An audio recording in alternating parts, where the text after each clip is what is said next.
Was Jesus ever angry? When Jesus cleared the temple of the money changers and animal sellers, he showed great emotion and anger. Matthew 21 verses 12 to 13, Mark 11 verses 15 to 18, John 2 verses 13 to 22.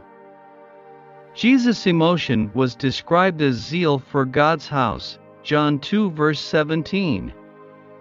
His anger was pure and completely justified because at its root was concern for God's holiness and worship.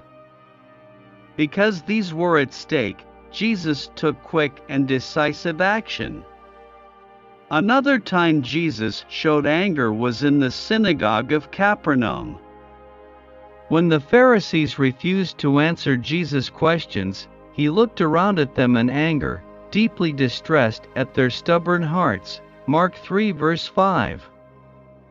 Many times, we think of anger as a selfish, destructive emotion that we should eradicate from our lives altogether. However, the fact that Jesus did sometimes become angry indicates that anger itself, as an emotion, is amoral. This is borne out elsewhere in the New Testament. Ephesians 4 verse 26 instructs us, "In your anger do not sin, and not to let the sun go down on our anger." The command is not to avoid anger, or suppress it or ignore it, but to deal with it properly, in a timely manner. We note the following facts about Jesus' displays of anger. There are 6 reasons of the anger of Jesus. First, his anger had the proper motivation. In other words, he was angry for the right reasons. Jesus' anger did not arise from petty arguments or personal slights against him. There was no selfishness involved. Second, his anger had the proper focus. He was not angry at God or at the weaknesses of others. His anger targeted sinful behavior and true injustice.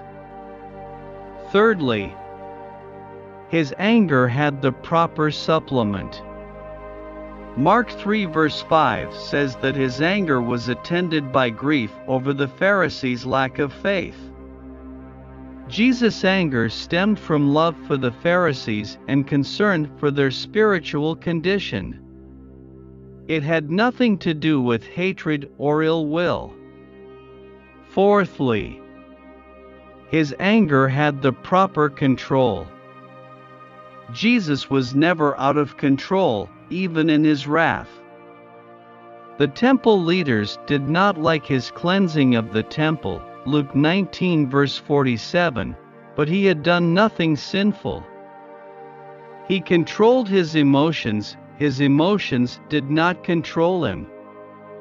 Fifthly, his anger had the proper duration. He did not allow his anger to turn into bitterness. He did not hold grudges.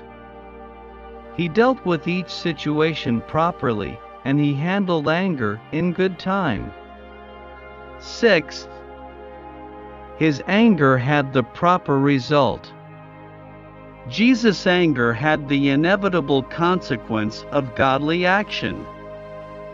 Jesus' anger, as with all his emotions, was held in check by the Word of God. Thus, Jesus' response was always to accomplish God's will. When we get angry, too often we have improper control or an improper focus. We fail in one or more of the above points. This is the wrath of man, of which we are told everyone should be quick to listen, slow to speak, and slow to become angry, for man's anger does not bring about the righteous life that God desires. James 1 verses 19 to 20. Jesus did not exhibit man's anger, but the righteous indignation of God.